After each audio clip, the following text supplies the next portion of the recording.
बड़ी heated debate हो रही थी इससे पहले, आप कुछ ऐड भी करना चाह रही थी, साथ साथ ये भी बताइएगा जो मैंने जाते जाते एक सवाल भी टीज़ किया, अगर हालात वाक़यात को मद्देनज़र रखते हुए और या मसलहतों को मद्देनज़र रखते हुए इस तरह से व्यूज़ चेंज हो जाएं तो कहाँ तक उसकी गुंजाइश है? अलीना, तीन छोटी छोटी बातें। पहले तो अगर आप पॉलिटिकली देख रहे हैं सिचुएशन किस तरह डेवलप कर रही है, जैसे सुहेल वड़ाइच साहब ने तज्जिया किया, वो देना दुरुस्त है। लेकिन अगर आप एक कानून के तालिबे इल्म या एक लॉयर के पर्सपेक्टिव से इसको देखें तो एक बहुत बड़ा लम्हा फिक्रिया है हमारे लिए कि किस तरह जजेस के पॉइंट्स ऑफ व्यू तब्दील होते हैं बदलते वक्त के साथ। और कानून की मैंने पहले भी ये बात की थी, सबसे अहम चीज ये है कि उसमें कंसिस्टेंसी होनी चाहिए, किस तरह आपके कवानीन जो इम्प्लीमेंट होते हैं, इंटरप्रेट होते हैं।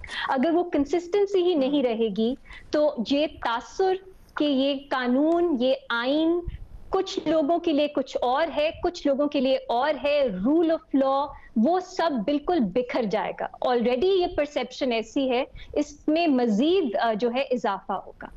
दूसरी चीज ये, अगर हम कहेंगे कि किसी भी तरह, क्योंकि हमारे कानून का निजाम, इंसाफ का निजाम वैसे बहुत मजबूत नहीं है, तो सुप्रीम कोर्ट डिस्क्वालीफाई कर दे, यही आर्ग्यूमेंट्स यूज होती हैं मावराए अदालत कत्ल के लिए, जबरी गुमशुदगियों के लिए, कि क्योंकि सजा नहीं हो सकती आप वैसे मार दें।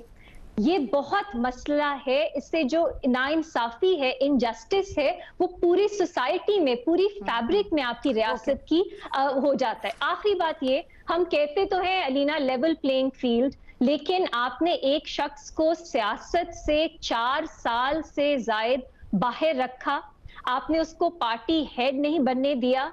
अब अगर आप खत्म भी कर देते हैं नवाज शरीफ साहब की नाअहली, आप पिछले 4-5 साल पीएमएलएन और उन्हें नहीं लौटा सकते। तो शायद आगे चलने के लिए ये बेहतर रास्ता है, लेकिन मैं इसको लेवल प्लेइंग फील्ड फिर भी नहीं कहूंगी, क्योंकि आपने पीएमएलएन को बहुत ज्यादा नुकसान पहुंचाया उन जजमेंट से, बहुत ज्यादा कॉन्फ्लिक्ट क्रिएट किया।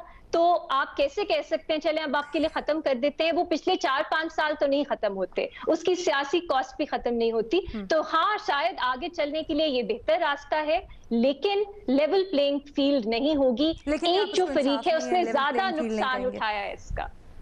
मुझे सिर्फ छोटी सी एक चीज़ का जवाब दीजिएगा रीमा, क्या आपको लगता है कि नवाज शरीफ के केस में डायरेक्ट अगर इसके ऊपर ताहयात नाअहली के सिलसिले में उनको रिलीफ मिलेगा, या फिर जो उनकी ओरिजिनल एप्लीकेशन है उसके ऊपर उनको रिलीफ मिले तो फिर साथ ही ये हो जाएगा?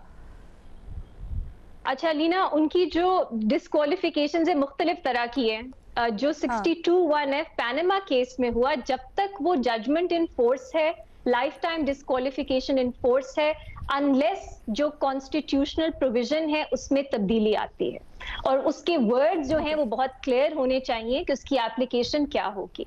दूसरी उनकी एक डिस्क्वालिफिकेशन इसलिए भी है क्योंकि उनको सजा हुई भी है केसेस में, तो उसके साथ भी एक डिस्क्वालिफिकेशन है, वो एक स्पेसिफिक टाइम पीरियड के लिए है। अगर वो क्विट हो जाते हैं तो वो डिस्क्वालिफिकेशन ऑब्वियसली खत्म हो जाएगी। लेकिन रास्ता जो है वो यही है कि ये कॉन्स्टिट्यूशनल अमेंडमेंट हो, ताकि एक हथियार जो है इस मुल्क में पॉलिटिकल इंजीनियरिंग का, वो खत्म हो जाए।